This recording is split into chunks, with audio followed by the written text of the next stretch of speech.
जब जोड़ों का दर्द आपके जीवन की गति को थाम लेता है तो याद रखें, ये सिर्फ हड्डियों का नहीं बल्कि आपके शरीर के प्राणवायु यानी जीवन ऊर्जा का असंतुलन है।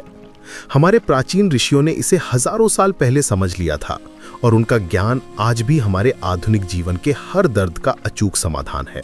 साथियों, वीडियो में लास्ट तक बने रहना। कैसा भी हड्डियों का दर्द हो, वीडियो को अच्छे से सुना, आज सब कुछ क्लियर हो जाएगा। चलिए शुरू करते हैं।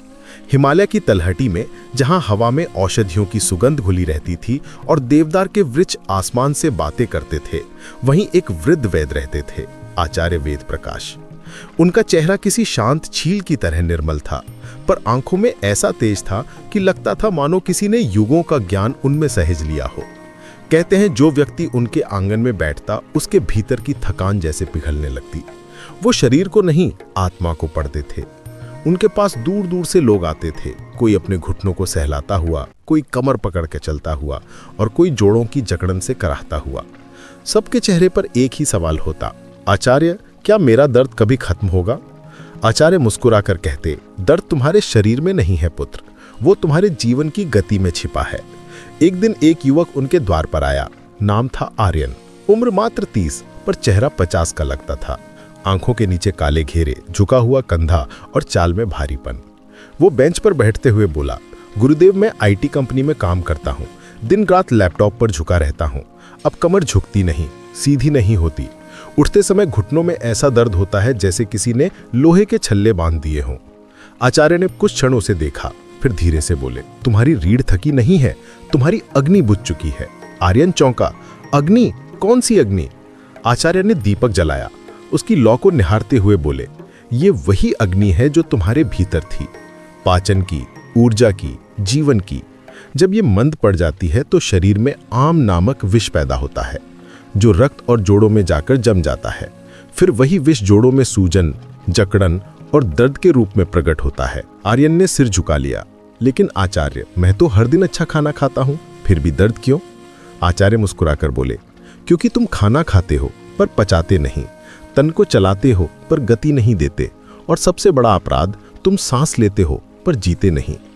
फिर उन्होंने कहा, वात पित्त कफ, ये 3 देवता तुम्हारे भीतर हैं। इनमें से वात गति का स्वामी है। जब तुम पूरे दिन कुर्सी पर बैठे रहते हो, शरीर की गति रुक जाती है तो वात विकृत होकर तुम्हारे जोड़ों में जमा हो जाता है, वहां की चिकनाई सोख लेता है और वही घर्षण तुम्हें दर्द के रूप में महसूस होता है। उन्होंने मिट्टी का दीपक उठाया और बोले, देखो ये दीपक कब तक जलता है? आर्यन ने कहा, जब तक उसमें तेल है। सही कहा, आचार्य बोले, तेल यानी स्नेह। जब शरीर से स्नेह चला जाता है तो हड्डियां भी चीखने लगती हैं। इसलिए पहला नियम, हर दिन स्नेहन करो, यानी तेल से अभ्यंग, मालिश। तिल का तेल, महानारायण तेल, जो भी हो, शरीर को अपने हाथों से स्पर्श करो। ये खुद तुम्हारे शरीर से संवाद करने का तरीका है। फिर उन्होंने एक पत्ते पर अदरक, हल्दी और शहद रखा और बोले, यह है तुम्हारा दूसरा मंत्र, अग्नि को जगाओ। ये त्रिदोष को संतुलित करता है और भीतर के विष को जलाता है। याद रखना, जब तक तुम्हारी जठराग्नि प्रज्वलित नहीं, तब तक कोई औषधि काम नहीं करेगी। अगले दिन से आर्यन ने आचार्य के बताए नियम अपनाने शुरू किए।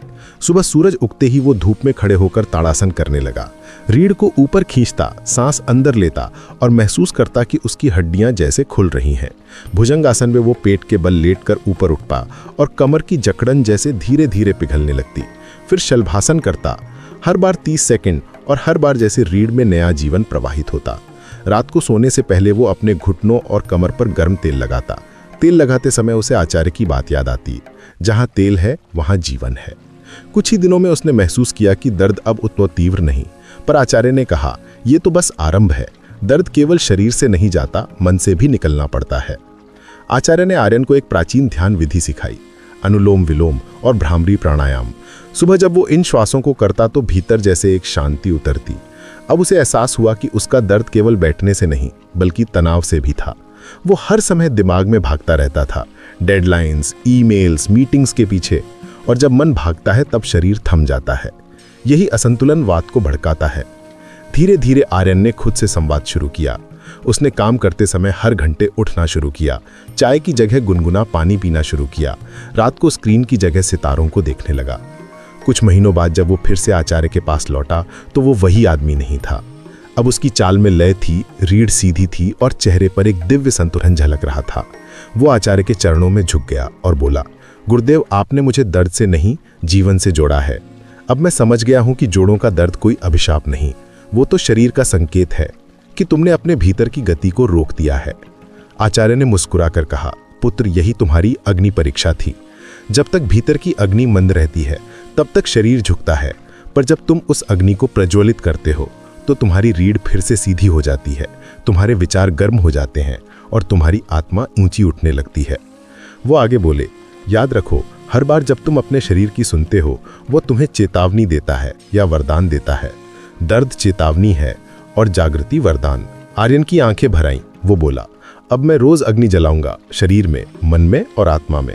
आचार्य ने मुस्कुराकर कहा, वही तो जीवन का रहस्य है। जब अग्नि जागती है तब शरीर झुकता नहीं, आत्मा उठती है। उस दिन से गांव के लोग कहते हैं, जो अपनी अग्नि को प्रज्वलित रखता है उसे ना समय झुका सकता है ना दर्द, क्योंकि जिसने अपने भीतर की गति को साथ लिया उसने अमरत्व को पा लिया। ये कथा केवल आर्यन की नहीं, हम सबकी है। हर झुकी हुई पीठ, हर कराहते हुए घुटने, हर थकी हुई रीढ़ के भीतर एक आर्यन है जो अपनी अग्नि को फिर से जगाना चाहता है। आचार्य वेद प्रकाश आज भले ना हो, पर उनका संदेश हर उस आत्मा के लिए है जो पीड़ा में भी प्रकाश ढूंढती है। तेल लगाओ, सांस लो, गति में रहो और अपने भीतर की अग्नि को बुझने मत दो। आशा करता हूं साथियों, ये जानकारी आपको पसंद आई होगी। जाते जाते वीडियो को लाइक कर देना और कहानी सुनो स्टोरी टेलर चैनल को सब्सक्राइब कर लेना आने वाली अच्छी वीडियो के लिए। मिलते हैं नेक्स्ट वीडियो में, तब तक अपना ख्याल रखिए। बाय, धन्यवाद।